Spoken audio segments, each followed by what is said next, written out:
"Step aside," the general said. I did not move. He said it again, sharper this time, and the aide beside him flinched at the tone.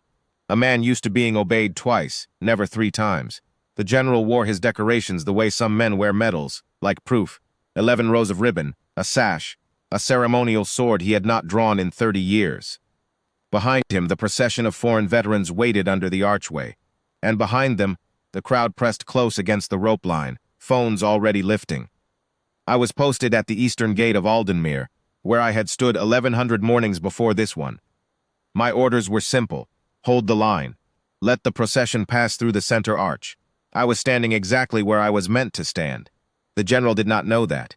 He saw a red tunic and a bearskin and assumed, as men like him often do, that I was decoration, a piece of the architecture that could be moved if it was in the way. I said, "Step aside, Corporal." "Sir," I said, "the center arch is 6 feet to your left." A ripple went through the aides. One of them actually laughed, then caught himself. The general's face did something I recognized. I had seen it before, a long time ago, on a ridge in a country neither of us would ever name again.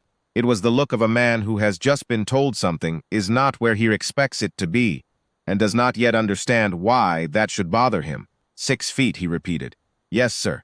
He stepped toward me instead of toward the arch. Up close, I could see the campaign bar on his left breast. A thin strip of ribbon, easy to miss among the others, the kind only a handful of men still living would recognize. 3 colors. A campaign that had no name in any history book, because the operation had been folded into silence the week it ended. I had one just like it. Mine was under my tunic, where it had been for 19 years. "You're blocking the procession," the general said, but his voice had changed. "Quieter now. Testing."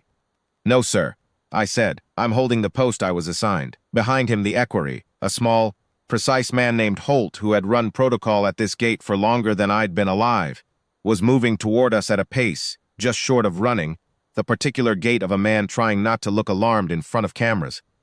"General Ashworth," Holt said low, "is there a difficulty?" "There is difficulty," the general said, and did not look at him. He was still looking at me.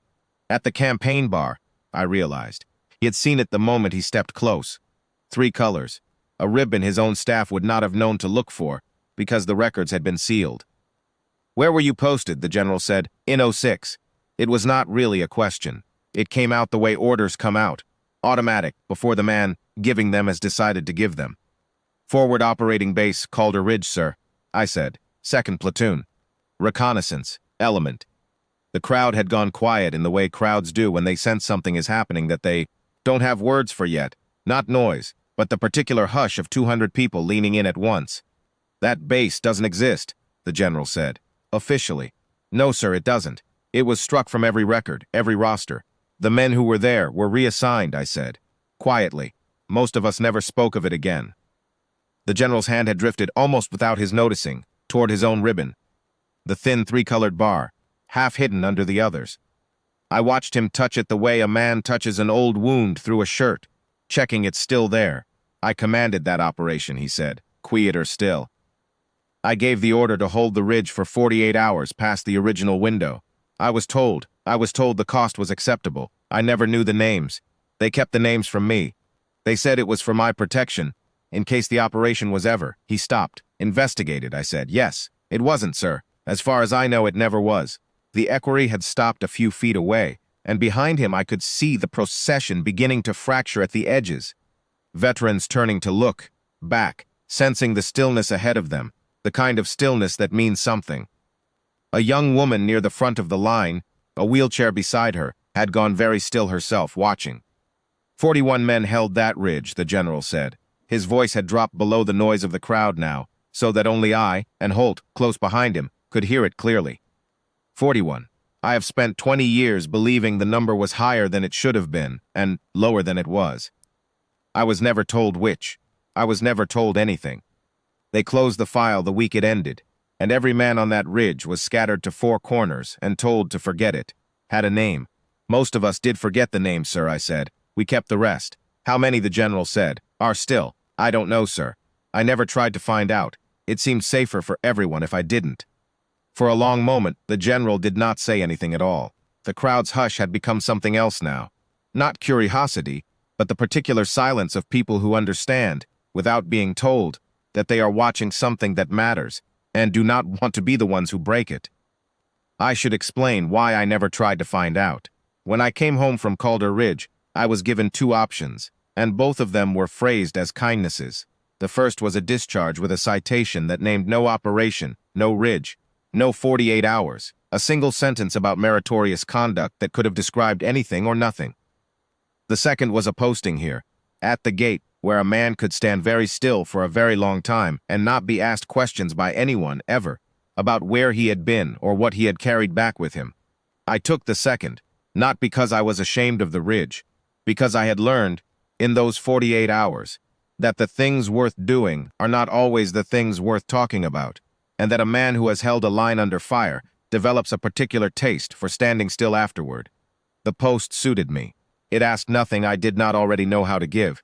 What I had never expected, what I do not think any of us on that ridge expected, was that the silence would outlast the war by 20 years, and that one day a man wearing the same three-colored ribbon would walk up to the wrong gate looking for the wrong arch and recognize it on a stranger's chest before the stranger had said a word. "You held the ridge," the general said. "You were one of the 41. Yes, sir. And you came home, and you became," he gestured, almost helplessly, at the bearskin, the tunic, the rifle at my shoulder. The 1100 mornings I had stood at this gate without a single person in this crowd ever wondering what I had done. Before I stood here, no one knew. No one needed to, sir. I needed to, he said, and for the first time his voice cracked not loudly, just a hairline fracture in 30 years of command voice. I gave that order. I have carried it for 20 years not knowing what it cost, because they decided I shouldn't have to know. And the man who paid the cost has been standing at a gate I have walked past for years, and I never. He stopped a third time. He looked for a moment like a much older man than the one who had snapped an order 60 seconds earlier. "Sir," I said, "the center arch is still 6 feet to your left. The procession is waiting." It was not meant unkindly. It was the only thing I knew how to say that would let him stand up straight again, and he understood that. I saw it land, saw him take it the way a drowning man takes a hand.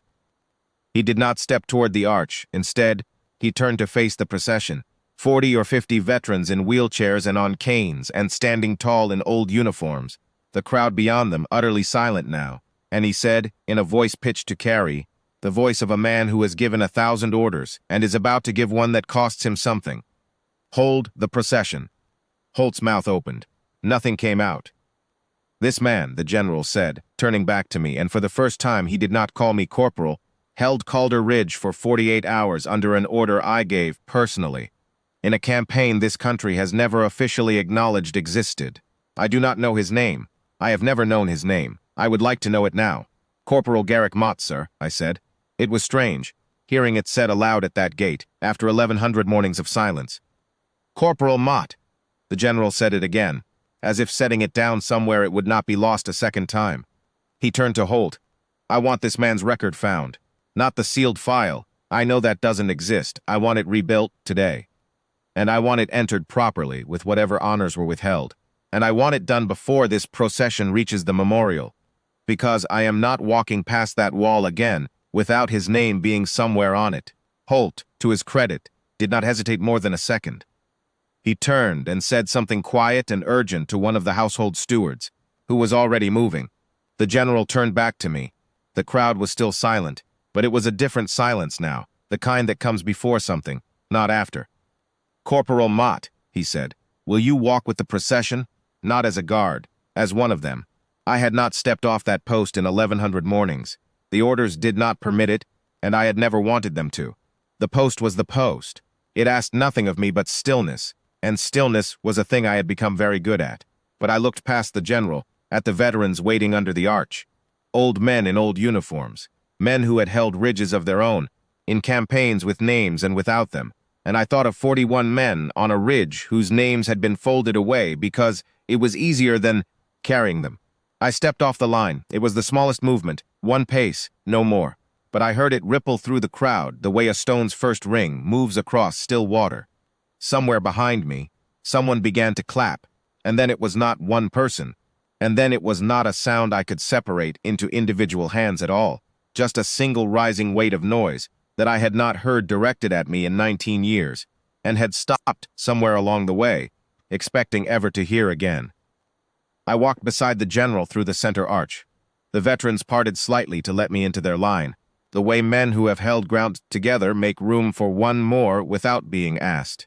The young woman with the wheelchair reached out as I passed and touched my sleeve, just briefly, and said nothing, because there was nothing that needed saying. At the memorial wall an hour later, after the ceremony had been quietly extended, and the household had done with remarkable speed what households can do when a general orders it done, a single new line had been added to the roll of names, not at the bottom, where new additions usually go, beside the others, in its proper place, as if it had always been there and someone had simply forgotten to read that. Far. Garrick Mott, Calder Ridge. I read it once. Then I went back to my post, because the ceremony was not finished and the post was still the post. The general found me there afterward, near the end of the day, when the crowds had thinned, and the light had gone long and gold across the forecourt. He did not order me to do anything this time. He simply stood beside me for a moment, the way a man stands beside another man when there is nothing left that needs to be said. And then he straightened, the way old soldiers do, and gave me a salute that was not for the post, or the uniform, or the household. I did not return it in the prescribed way. I am not permitted to. But I held his eye for exactly as long as the salute lasted, and that, between two men who had once held the same ground without ever knowing the other's name, was enough. The post does not ask for recognition. It never has, and I never expected it. But I will tell you this. For 19 years I stood at that gate and let the world walk past me as if I were part of the stone, and I told myself that was the whole of the job, and that it was enough. It was enough. But it is better now to be stone with a name.